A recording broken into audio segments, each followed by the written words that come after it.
Hi guys 35 చిన్న కథ కాదు. లాస్ట్ మంత్ థియేటర్స్ లో రిలీజ్ అయ్యి మంచి రెస్పాన్స్ వచ్చింది. ఇప్పుడు ఆహా ఓటీటీలో స్ట్రీమ్ అవుతుంది. మా ఊళ్ళో థియేటర్స్ లో రిలీజ్ అవ్వలేదు, సో నేను థియేటర్లో చూడలేకపోయా. 2 days బ్యాక్ ఓటీటీలో వస్తుందని విన్నాక చాలా హ్యాపీ ఫీల్ అయ్యా గైస్. చాలా ఈగర్ గా వెయిట్ చేశా. జస్ట్ ఇందాకే మూవీ కంప్లీట్ చేశా గైస్. సినిమా మాత్రం చాలా బాగుంది, చాలా చాలా బాగుంది గైస్.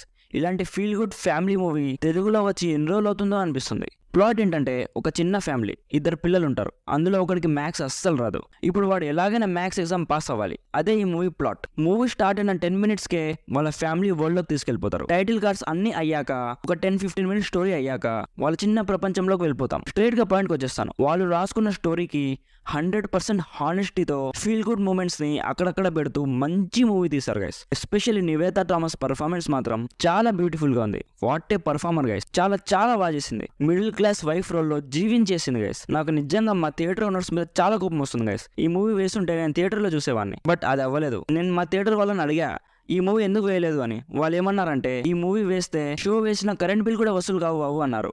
అంటే మనోళ్ళకి unnecessary mass scenes, unnecessary romance ఇష్టం గైస్. అందుకే ఇలాంటి ఫీల్ గుడ్ మూవీస్ కి కలెక్షన్స్ ఎక్కువ రావు. ఓకే, ఇదంతా పక్కన పెడదాం. సినిమా చాలా న్యాచురల్ గా ఉంది guys. Especially mother and son మధ్య బాండింగ్ అయితే చాలా బాగా చూపించారు. కొడుకు ఆనందం కోసం అమ్మ పడి తప్పనని కళ్ళకు కట్టినట్టు చూపించారు గైస్. నివేతాకి హ్యాట్స్ ఆఫ్ చెప్పాలి. అసలు పర్ఫెక్ట్ గా ఫిట్ అయింది గైస్. చాలా బాగా చేసింది గైస్. తను మాత్రం మెయిన్ హైలైట్ ఈ మూవీకి. థియేటర్ లో చూడనందుకు నేను చాలా రిగ్రెట్ ఫీల్ అవుతున్నా. మిడిల్ క్లాస్ ఫ్యామిలీ, వాళ్ళ హౌస్, వాళ్ళ కట్టుబాట్లు, ఆ చిన్ని చిన్ని ఆనందాలు చాలా బాగా చూపించారు గైస్. సెకండ్ హాఫ్ లో ఒక 15 minutes అయితే చాలా ఎమోషనల్ చేశారు గైస్. ఆ చిన్న పిల్లడు అడిగే క్వశ్చన్స్ అయితే చాలా క్రేజీగా ఉంటాయి. అసలు 100 into 0 0 ఎందుకు అవుతుంది?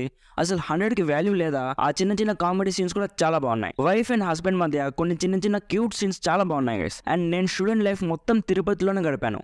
ఈ సినిమా షూటింగ్ చాలా వరకు తిరుపతిలోనే చేశారు. ఆల్పురి దగ్గర సీన్, రైల్వే స్టేషన్ లో సీన్స్, అవన్నీ చాలా బాగా చూపించారు. చాలా మంచి ప్లెజెంట్ బీజిఎం ఉంది గైస్. మీనింగ్ఫుల్ సాంగ్స్ కూడా ఉన్నాయి. ఒక ఫీల్ గుడ్ మూవీ ఫ్యామిలీతో కలిసి చూడాలనుకుంటే ఈ మూవీని మాత్రం అస్సలు మిస్ అవ్వకూడదు గైస్. ఈ సినిమాకి మెయిన్ హైలైట్ మాత్రం నివేత గారే. అసలు మిడిల్ క్లాస్ వైఫ్ రోల్ లో పర్ఫెక్ట్ గా ఫిట్ అయ్యారు గైస్. క్లైమాక్స్ లో అలా జరుగుతుందని మనకు ముందే తెలుసు, బట్ అది కూడా చాలా బాగా చూపించారు. కొంచెం ఎమోషనల్ వేలో చూపించారు. ఇలాంటి మూవీస్ చాలా రేర్ గా వస్తాయి గైస్. వచ్చినప్పుడు మాత్రం మనం అస్సలు మిస్ అవ్వకూడదు. ఈ రోజు ఎలాగో హాలిడే కాబట్టి అందరూ, మీ ఫ్యామిలీ అందరూ కలిసి ఈవినింగ్ కూర్చొని చూడండి గైస్. మంచి టైం స్పెండ్ చేస్తారు. ఈ మూవీకి నా సైడ్ నుంచి రికమెండెడ్ 90%. ఆల్రెడీ ఈ మూవీ మీరు చూస్తుంటే మీకు ఎలా అనిపించిందో కామెంట్ చేసి చెప్పండి. సినిమా మాత్రం పక్కా చూడండి గైస్. వీడియో నచ్చితే లైక్ చేసి మన ఛానల్ని సబ్స్క్రైబ్ చేసుకోండి. Thank you so much for watching. Meet you in the next video. Bye bye. Jai Hind.